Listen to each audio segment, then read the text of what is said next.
Hi guys, in this tutorial I'm going to show you how to fix discovered zero items when trying to delete a file in Windows 10. Okay, so guys, I was getting this issue when I was trying to delete a file.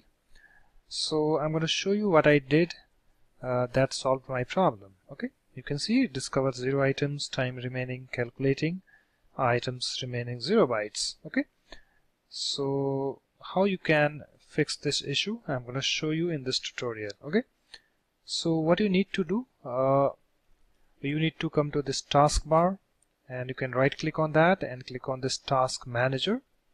Okay guys, and also you can open the task manager by going to this Windows 10 start button and right click on that and then click on this task manager. Okay, and after that you need to click on this more details, this button.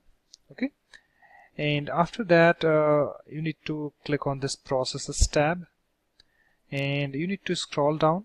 Okay, so let me scroll down and you need to find this Windows processes. Okay, and under this you need to find the Windows Explorer. So let me find that. So here I have this Windows Explorer. Just select it and here we have the restart. Okay, and also you can right click on this and then click on this restart. Okay, so it's now restarted and you just need to close this window and you need to come to this Windows 10 this start button and you need to restart your computer. Okay, and after that just try to delete your file. Okay, and you will be able to fix this issue. Okay, so let me know in the comment section whether you are able to fix this problem or not.